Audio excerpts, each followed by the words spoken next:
Hello everyone, कैसे हैं आप सब लोग। आज मैं एक बहुत इम्पोर्टेंट टॉपिक के बारे में वीडियो बना रहा हूँ, जो कि बहुत रिक्वेस्टेड टॉपिक था।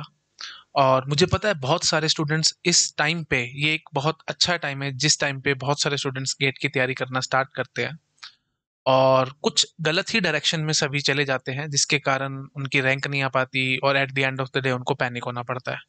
तो आज का टॉपिक देखो हमारा क्या है। How not to prepare for GATE. ठीक है, प्रिपेयर कैसे ना करें। आपने बहुत सारे वीडियोस देखे होंगे, how to prepare for GATE, GATE preparation strategy and all. लेकिन इस तरह का वीडियो आई एम श्योर आपने नहीं देखा होगा। तो आज मैं आप लोगों से उन सब गलतियों की बात करूंगा जो जो स्टूडेंट्स करते हैं, जनरली जो स्टूडेंट्स मिस्टेक करते हैं। और ये मैं नहीं बताऊंगा, ये मेरा एक्सपीरियंस बताएगा। और साथ साथ जो आप लोगों के डाउट्स डेली बेसिस पे आते रहते हैं मेरे पास, ये सब वो डाउट्स ही होंगे जिनको मैं डायरेक्टली डायरेक्टली आज के लेक्चर में कवर अप करूंगा। ठीक है। So brief introduction about me, my name is Amit Khurana. Okay, these are my credentials, ये आप लोग देख सकते हैं। Let me jump to the slide first. So how not to prepare for GATE, तो कुछ टिप्स एंड ट्रिक्स दूंगा। ओके, जो और ये टिप्स एंड ट्रिक्स कहाँ से निकाल करके लाया हूँ, डेली बेसिस पे जो मेरे पास स्टूडेंट्स के डाउट्स आते हैं उनसे। चलो स्टार्ट करते हैं। The very first is, I am sure बहुत सारे स्टूडेंट्स को डाउट रहता होगा कि सर एनपीटीईएल के लेक्चर्स को फॉलो करें कि ना करें, उससे हमारा कैसे हम मतलब उससे अच्छी रैंक आ सकती है नहीं आ सकती एंड सो ऑन, उस सब की मैं बात करूंगा। द वेरी फर्स्ट देखो, जो भी प्रॉब्लम्स होती है ना, मैं हमेशा उनकी जड़ में जाता हूँ। जड़ इन द सेंस, एक सिंपल बात बोलूं, गेट का पेपर सेट कौन कर रहा है? आईआईटीज के प्रोफेसर्स। अच्छा, और ये एनपीटीईएल के लेक्चर्स कौन ले रहे हैं? आईआईटी के प्रोफेसर। तो डायरेक्टली इनडायरेक्टली जो प्रोफेसर पेपर सेट कर रहे हैं उन्हीं प्रोफेसर से आपको पढ़ने को मिल रहा है। इससे बड़ी बात क्या होगी, है ना? तो फिर प्रॉब्लम क्यों है? फिर ये डाउट आता ही क्यों है? सभी लोग एनपीटीईएल को फॉलो क्यों नहीं करते और सभी की रैंक क्यों नहीं आती? क्या दिक्कत है, क्या परेशानी है, वो मैं अब डिस्कस करता हूँ। तो जैसे मैंने आपको बोला था कि मैं जड़ में जाता हूँ। जड़ क्या है भाई? विजन। पहली बात तो विजन देखो, जो एनपीटीईएल बनाया गया था ना, ये गवर्नमेंट ऑफ इंडिया का इनिशिएटिव था।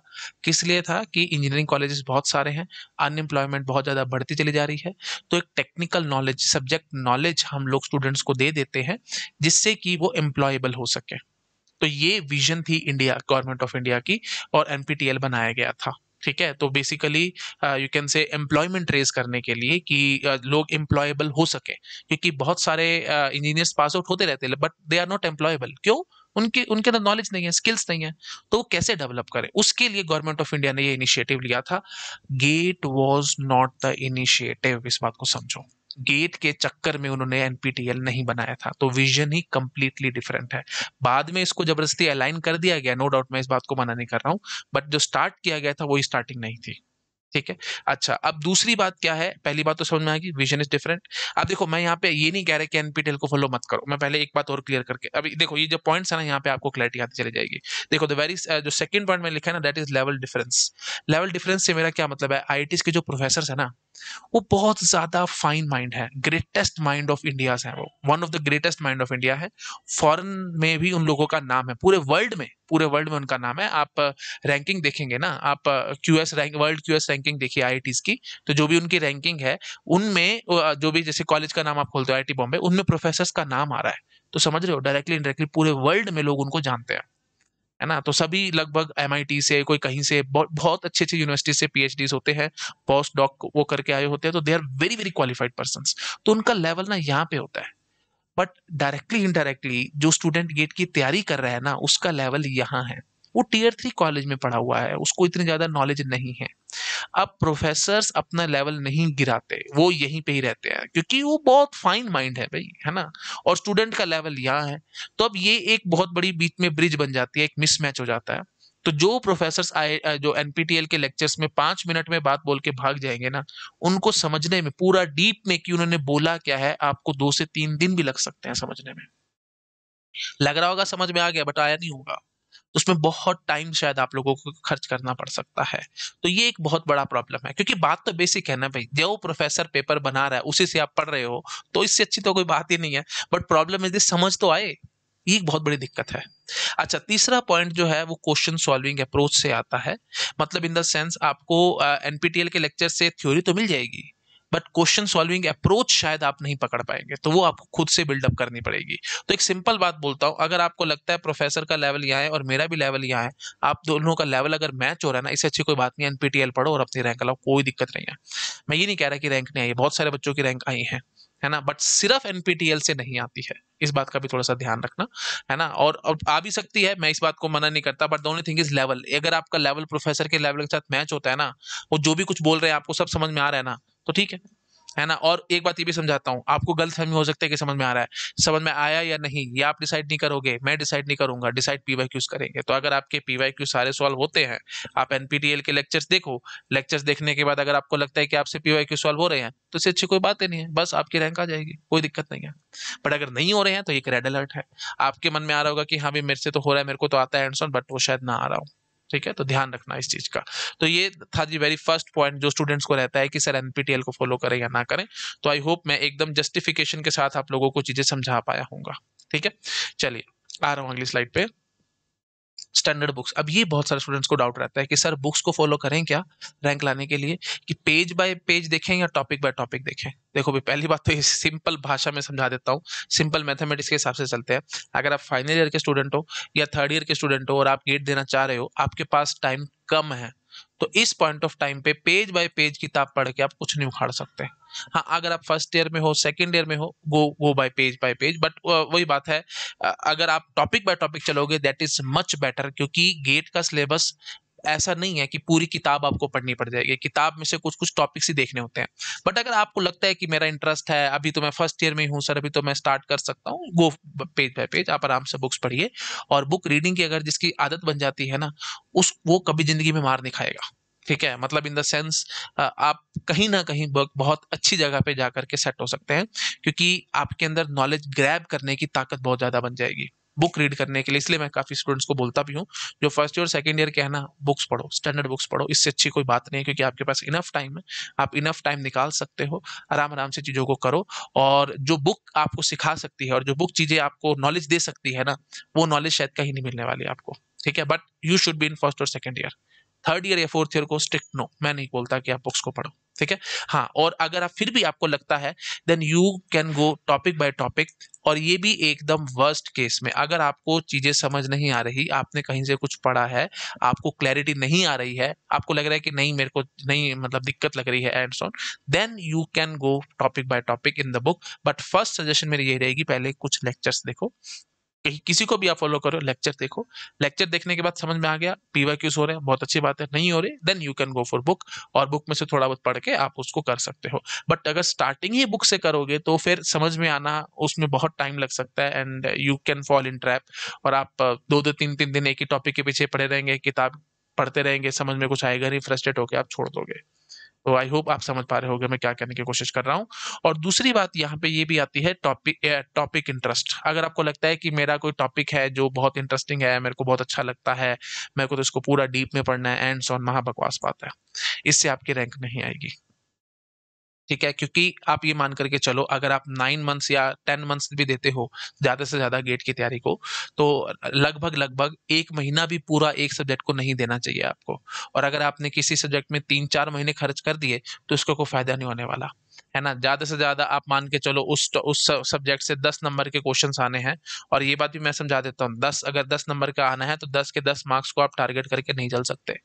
फुल मार्क्स कोई कोई गारंटी नहीं होती भाई, ये सब किस्मत पे डिपेंड है। कई बार इतने मुश्किल क्वेश्चन आ जाते हैं जो रियल टाइम में किसी भी बच्चे से सॉल्व नहीं होने वाले, तो आप क्या चीज हो भाई, है ना। तो डायरेक्टली इनडायरेक्टली मैं ये कहना चाहता हूँ, 10 मार्क्स का है तो अगर 10 मार्क्स के 10 मार्क्स पे फोकस मत किया करो भाई, है ना। 10 मार्क्स आ रहा है तो 10 मार्क्स का अगर सब्जेक्ट आ रहा है तो 7 मार्क्स, ज्यादा से ज्यादा 7 या 8 मार्क्स तक ही फोकस करो, इससे ऊपर मत जाओ, है ना। क्योंकि फिर ज्यादा परफेक्शन के पीछे भागोगे, टाइम कम है, इतनी तैयारी हो नहीं पाएगी। सीधी सी बात है भाई, एक टॉपिक को अगर आपने ज्यादा टाइम दे दिया तो डायरेक्टली डायरेक्टली आपने दूसरे टॉपिक का टाइम वेस्ट कर दिया, है ना। बात समझ रहे हो, मतलब एक टॉपिक को आपने ज्यादा पढ़ लिया तो दूसरे के लिए आपके पास टाइम बचेगा नहीं, तो फिर उसका क्या फायदा। और क्या पता जो टॉपिक आप छोड़ रहे हो उसमें से कोई सिंपल क्वेश्चन आ रहा हो, और जो टॉपिक आपने पढ़ लिया वहां से इतना डिफिकल्ट क्वेश्चन आ गया जो आपसे अटेम्प्ट ही नहीं हो रहा, तो डायरेक्टली डायरेक्टली आप फंस रहे हो। आई होप आप समझ पा रहे होगे मैं क्या कहने की कोशिश कर रहा हूँ। तो ऐसे मत सोचना कि ये टॉपिक मेरे को बहुत इंटरेस्टिंग लगता है, बहुत अच्छा लगता है, इसको तो मैं सारा पढ़ूंगा, हर एक किताब से पढ़ूंगा, उसकी किताब की एक्सरसाइज भी करूंगा, सब कुछ करूंगा, क्योंकि ये मेरे लिए बड़ा अच्छा टॉपिक है और मैं इसमें से 10 ले आऊंगा। महाबकवास बात है, ऐसे मत चलना भाई। ठीक है? तो एक टॉपिक के पीछे पड़ जाना, उसके अलग अलग लेक्चर सुनने बैठ जाना, उसके बाद किताब पढ़ने बैठ जाना, फिर किताब की एक्सरसाइज करने बैठ जाना, रियली में इस सबसे कुछ नहीं मिलेगा, सिंपली वेस्टेज ऑफ टाइम है। आई होप क्लियर हो रहा होगा आपको। Let me jump to the third point, respect the boundaries. जैसे मैंने अभी आपको बोला, बाउंड्रीज की रिस्पेक्ट करो, प्लान प्रॉपर करके चलो और उस प्लान को एग्जीक्यूट करने की कोशिश करो। अगर आपको लगता है कि 1 महीना किसी सब्जेक्ट को देना है, तो 1 मंथ के अंदर उसको बाय हुक और बाय क्रुक कोशिश करो कंप्लीट करने की। और बहुत ज्यादा अननेसेसरी डीप में मत जाओ, अननेसेसरी कंसेप्ट में मत जाओ। ठीक है? अननेसेसरी कंसेप्ट्स में या अननेसेसरी डीप नॉलेज लेने की आप कोशिश कर रहे हो, इससे कुछ नहीं मिलने वाला, नथिंग। मैं आपको एक सिंपल एग्जांपल से समझाता हूं। जैसे सपोज करो, let me take another slide वहां पे। वैसे तो मैंने बहुत बार आप लोगों को बताया है, बट स्टिल एक बारी मैं आपको और बताता हूँ। देखो भाई, ये मान लो आपकी स्टडी है और ये है जी कि आपकी रैंक आएगी, है ना, प्रोबेबिलिटी कि आपकी रैंक आएगी, you will get a good rank in GATE. अच्छा, तो ऐसे ग्राफ बनता है भैया। ठीक है? ये मेरे से बेल बेल शेप कर्व आप मान सकते हो ऐसे। ठीक है? तो अगर आपने पढ़ाई कम करी है तो ऑब्वियस सी बात है भाई, रैंक आने के चांसेस नहीं है। पढ़ाई नहीं करी तो रैंक कहाँ से आएगी? है ना? अच्छा, पढ़ाई मीडियम करी है ना, तो रैंक के आने के चांसेस देखो बहुत ज्यादा है। बट अगर आपने पढ़ाई बहुत ज्यादा कर ली है ना, तो भी रैंक के आने के चांसेस कम हो जाएंगे, क्योंकि आप रिवाइज नहीं कर पाओगे चीजों को, जो पढ़ा है उसको रिवाइज कैसे करोगे? That is the very big problem. तो इस बात को समझ लो, ये ग्राफ बहुत इंपॉर्टेंट है, इसको माइंड में घुसाओ। ये इंपॉर्टेंट नहीं है गेट में क्या पढ़ना है, क्या नहीं पढ़ना है, ये बहुत इंपॉर्टेंट है। इसीलिए मैंने आज का लेक्चर बनाया है, how not to prepare for GATE, क्या नहीं करना है आपको। आई होप क्लियर हो रहा होगा सबको। ठीक है? तो ध्यान रखना इस चीज का, तो बाउंड्रीज की रिस्पेक्ट करके चलो भाई। ओके? ठीक है, तो 2 मिनट में मैं बस अन अकेडमी के बारे में बता देता हूँ। उसके बाद फिर हम लोग अपनी स्लाइड्स को रिज्यूम कर लेंगे, सिर्फ 2 मिनट लूंगा मैं आपके। ओके, सो देखो भाई, अभी आपके पास ऑफर चल रहा है, अगर आप एनरोल करवाना चाहते हो तो 50% ऑफ अभी आपको मिल सकता है और 6 मंथ फ्री सब्सक्रिप्शन भी मिल सकता है। ये स्लाइड आप आराम से चेक कर सकते हो। अगर आपको किसी भी बैच में एनरोल करवाना है तो आप कोड लगा सकते हो Khurana sir, KHURANASIR, Khurana sir. इससे आपको 10% ऑफ भी मिल जाएगा और मेरी पर्सनल गाइडेंस भी मिल जाएगी। Okay, let let me show you the batches. Buniyaad batch February 10 से स्टार्ट हुआ। डिस्क्रीट मैथमेटिक्स मेरा यहाँ पे चल रहा है सुबह 8:30 से 10:30। तो यहाँ पे भी वही है, आपको कोड लगाना होगा खुराना सर, KHURANASIR। अगर आप एनरोल करवाना चाहते हो तो you can enrol it. Okay, KHURANASIR। Okay, और ये अभी आपको ऑफ भी मिल जाएंगे, जो मैं अभी आपको ऑफ दिखा रहा हूँ, तो ये कोड लगाने के बाद मिलेंगे भाई आपको ऑफ, ये ध्यान रखना। ठीक है जी? ओके, और ये स्लाइड भी आप अपने आप चेक कर सकते हैं भाई, 50% ऑफ तक आपको मिल सकता है। ये सब you can say digital notes and so on सब बता रखे हैं आपको, और उसके बाद फिर प्राइस हाइक होने वाला है अप टू 10%। तो अगर एनरोल करवाना चाहते हो तो जल्दी जल्दी करवा लो। ओके, और ये 2 ईयर्स की सब्सक्रिप्शन के प्राइसेस दे रखे हैं, प्लस के और आइकॉनिक के। ठीक है? तो अभी 50% के अराउंड आपको ऑफ मिल जाएगा। और ये कैसे मिलेगा? आपको कोड लगाना होगा खुराना सर, KHURANASIR। इससे आपको मेरी पर्सनल गाइडेंस भी मिलेगी और ये ऑफ भी मिलेगा, और उसके बाद 10% हाइक होने वाला है। ठीक है जी? ओके, रौद्रा CS क्लासेस करके है भाई, 100% इंग्लिश कोर्स है ये। तो इसमें रोल करवाने के लिए 15 मंथ का ये चार्ज है और 30 मंथ्स का ये चार्ज है। लाइव नहीं मिलेगा, रिकॉर्डेड मिलेगा। ओके, और यहाँ के लिए भी आप कोड लगा सकते हो खुराना सर। ठीक है? इसी से ही, कोड लगाने से ही आपको ये डिस्काउंट्स मिलेंगे। चलिए ठीक है जी। हाँ, और ये उड़ान बैच है फॉर 2024, बुनियाद इज फॉर 2025। ठीक है? ओके, यहाँ पे भी मेरा डिस्क्रीट मैथमेटिक्स ही चल रहा है और वही कोड लगाना है आपको खुराना सर। ठीक है? तो उड़ान एंड बुनियाद बैच के USPs हैं, ये आप चेक कर सकते हैं। ओके, रैंक प्रेडिक्टर अभी चल रहा है भाई, है ना? आप ये QR कोड को स्कैन करके डाउनलोड कर सकते हैं, और जब भी आपकी मार्कशीट्स आएंगी तो आप अपनी रैंक पे प्रेडिक्ट कर पाओगे इससे। ठीक है जी? Okay, so first offline centre खुलने वाला है अभी दिल्ली में, ये उसके क्रेडेंशियल से आप लोग देख सकते हैं। अर्ली बर्ड ऑफर है, 33% ऑफ है। ओके, तो क्या फीचर्स मिलेंगे आपको प्लस और आइकॉनिक के, ये सब गिवन है, ये आप अपने आप देख सकते हैं। Top educators, digital notes, test series and so on, ये सब आप देख सकते हैं। ठीक है, अब आते हैं अपनी स्लाइड पे वापस। Avoid study eight even odd time, ये एक बहुत बहुत इंपॉर्टेंट टिप है। इस पे जितने स्टार्स बनाने उतने स्टार बनाओ, तारे बनाओ। कई स्टूडेंट्स को मैंने देखा है, तैयारी शुरू करते हैं तो रात को 2 बजे तक पढ़ रहे हैं, सुबह 4 बजे उठ रहे हैं। कुछ नहीं होगा इस सबसे। बीटेक का पेपर नहीं है भाई, आप सोचो कल पेपर है या परसों पेपर है। एक बात और समझाता हूँ, आप गेट की तैयारी नहीं कर रहे हो। आप गेट के लिए, जैसे गेट आपका फेब में होगा, तो आप तैयारी कर रहे हो नवंबर अक्टूबर नवंबर की, कि जो 3 महीने बचेंगे ना, नवंबर अक्टूबर नवंबर दिसंबर जनवरी, या 4 महीने मान लो, 3 4 महीने जो लास्ट के हैं, वो गेम चेंजर होते हैं। वो डिसाइड करेंगे आपकी रैंक आएगी या नहीं आएगी। तो अभी जो कोई कुछ कर रहे हो ना, नोट्स इकट्ठा कर रहे हो, नोट्स बना रहे हो, लिख रहे हो, चीजें माइंड में फिट कर रहे हो, वो सब कुछ क्यों कर रहे हो? ताकि लास्ट में आकर के जब आप रिवाइज कर रहे हो, क्वेश्चन सॉल्व कर रहे हो, पीवाईक्यू सॉल्व कर रहे हो, टेस्ट सीरीज दे रहे हो, वहां पे आपको परेशानी महसूस ना हो। मैं आज बोलता हूँ आज टेस्ट सीरीज लिखनी शुरू कर दो, क्या फायदा, कुछ आता ही नहीं है। तो पहले नॉलेज तो ग्रैब करोगे ना, नोट्स बनाओगे और चीजें मतलब अपने दिमाग में फिट करोगे, उसके बाद ही तो सारा कुछ करोगे ना। तो ये ध्यान रखो, अभी जो आप पढ़ रहे हो ये गेट के लिए नहीं पढ़ रहे हो, ये पढ़ रहे हो लास्ट के 3 4 महीने के लिए, कि वहां पे आप कैसा परफॉर्म करोगे। बात समझ रहे हो? बहुत इंपॉर्टेंट बात है भाई, इस चीज को अच्छे से माइंड में फिट करो। तो इस पॉइंट ऑफ टाइम पे, इवन और टाइम पे पढ़ के आपको कुछ नहीं उखाड़ पाओगे, कुछ नहीं मिलने वाला इस टाइम पे।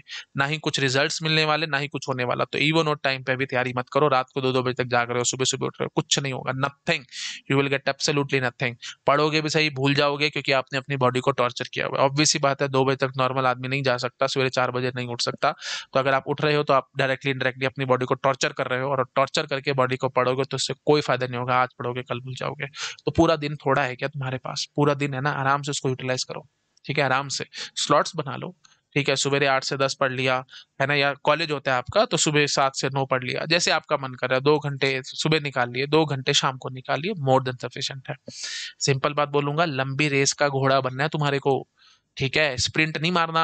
100 मीटर की रेस में भागे और खत्म कहानी, एकदम स्पीड पे भाग के कुछ नहीं होगा। मैराथन भाग रहे हो, है ना, मैराथन में भागते तुम स्पीड से भागना शुरू कर दो, आगे बहुत जल्दी निकल जाओगे लोगों से, लेकिन फिर थक भी तो जाओगे। उसमें थक जाओगे तो फिर धीरे धीरे तुम्हारे को लोग पार करना शुरू कर देंगे। बात समझ रहे हो ना? तो मैराथन भागना है भाई, स्प्रिंट रेस नहीं है ये, कहीं तुम सोचो कि मैं 100 मीटर की रेस में फुल स्पीड में भागूंगा और फर्स्ट आ जाऊंगा, ऐसे नहीं होने वाला।